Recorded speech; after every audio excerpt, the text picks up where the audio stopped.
Au Royaume-Uni, comme partout en Occident, l'excision est évidemment interdite. Pourtant, il y a quelques semaines, 25 universitaires de Cambridge, Bristol, Brighton ont signé un article dans le Journal of Medical Ethics, un très prestigieux journal, intitulé, je vous cite le titre, « Les méfaits de la campagne mondiale actuelle contre les mutilations génitales féminines ».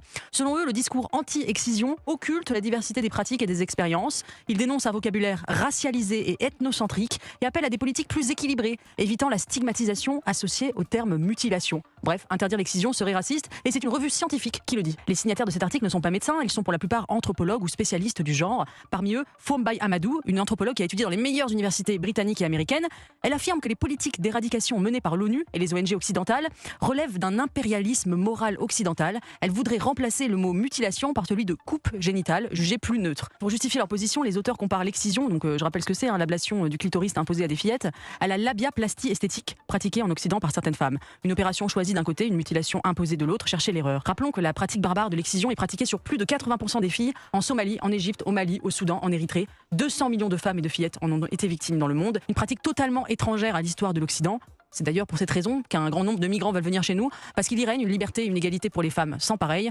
Encore faut-il avoir le courage de les défendre, plutôt que détruire ces valeurs au sein même de nos universités. Non mais là, que dire à cette vidéo? C'est marrant parce que depuis des années, la gauche a la monopole de la bien-pensance, et dès que tu dis un truc qui sort des cases, t'es niqué. Mais en fait, ils sont tellement teubés qu'en fait, ils sont en train de s'auto-détruire. Et là, ils arrivent à des niveaux, enfin je suis désolé, mais ils sont à Rakiri là. De venir à dire que interdire l'excision c'est raciste, mais c'est des malades. Juste parce que ça vient d'une autre culture, et en l'occurrence, c'est pas des blancs, ah bah ça y est, il faut pas le dire. Sauf qu'il y a d'autres cultures, d'autres ethnies noires par exemple, qui le condamnent aussi, l'excision. Donc ça veut dire que ces gens-là, ils ont le droit de le dire, mais alors nous, dire qu'il faut l'interdire, c'est raciste. Mais c'est une dinguerie. Là, je vais parler d'islam, parce que tout est lié, c'est à chaque fois la femme qui est soumise. Quand je dis, par exemple, sous prétexte que, ah ouais, faut laisser faire, on est en pays libre, en France, laïque, la liberté d'expression, faut laisser les femmes choisir d'avoir le voile ou pas. Non, pour moi, il y a la déclaration des droits de l'homme et des citoyens qui est au-dessus de la laïcité. Et la déclaration des droits de l'homme et des citoyens, c'est l'égalité de chaque homme et femme. Et en fait, le voile islamique, c'est l'infériorité de la femme sur l'homme. Point barre. C'est rien d'autre. C'est pour ça que pour des choses minimes comme le voile, je me bats pour justement l'égalité avec les femmes, parce que ça restera toujours de la soumission, et du coup pour l'interdire en France. Les arguments c'est dire oh là mais c'est islamophobe, etc., c'est pas bien et tout. Quand je donne des exemples de bah ouais mais si demain il y a une culture dans un pays qui kiffe tuer les gens pour le plaisir, bah sous prétexte que ces gens-là ils vont venir en France en immigré, ah bah faut les laisser tuer parce que eux dans leur culture ils tuent et ça les fait kiffer. Vous voyez un peu la limite quoi. Mais sauf que quand je vois ça,